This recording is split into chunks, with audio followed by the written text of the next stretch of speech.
and welcome to Empress Corner. It's been a minute, so today we'll be learning how to use printable vinyl using regular inkjet printer. Yes, I said it right. I will be uploading this image to my Cricut Cut Design space. Guys, I'm using my phone, not my laptop, just to show you that it can work on any device. Once I see through, typically for the size, it will be 6 point something and the height should be 9 point something. So I did the size wrong, so I'm going to redo it. And you guys will see, you guys can either screenshot that or you guys can just write it down to use it for the quiz. So once you're going to be using the letter size, that's the size I have to use, which is the width should be 6 point something and height is 9 point something. Now this is it. And if you guys should look beside the make where there's like a stock paper at the top there, we'll be highlighting that so you guys can see.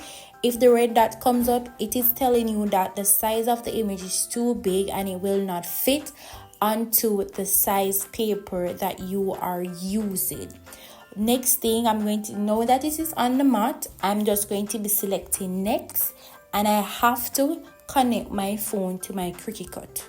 Alright guys, don't forget to like, share and subscribe. Now that we are through with that next step, I'm going to be sending it to my printer. The printer that I'm using is an inkjet printer, which is an Epson. Now for the settings, ensure that your settings allow you for the best quality. I am using the photo paper matte. If your printer doesn't allow it, use the plain setting, but ensure it's on the best settings. Alright, know that the next thing, this is now to my printer, so my printer needs to know that I'm not using a regular printer, so I have to allow it to print on this paper.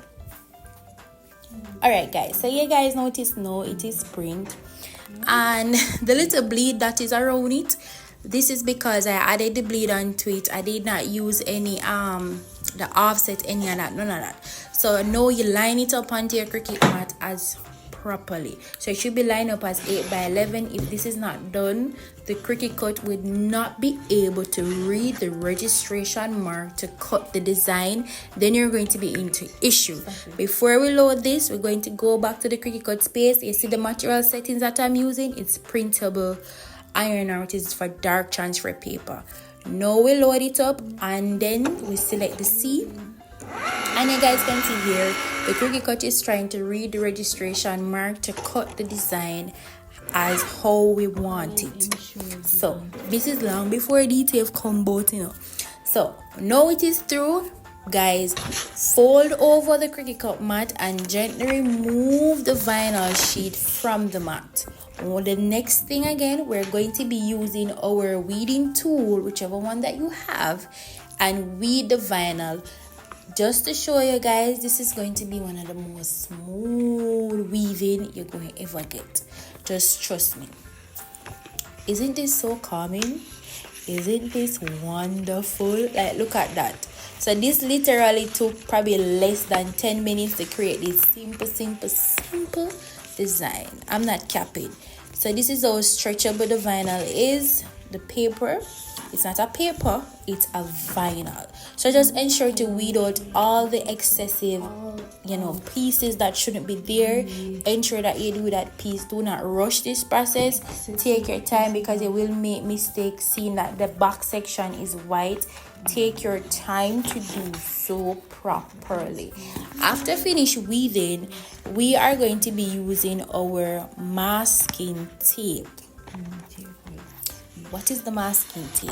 So the masking tape is what we're going to be adhering over the design to ensure that it can press down onto the t-shirt. This is it, and I'm using my scoocher just to adhere it down on it so that we can press it onto the t-shirt.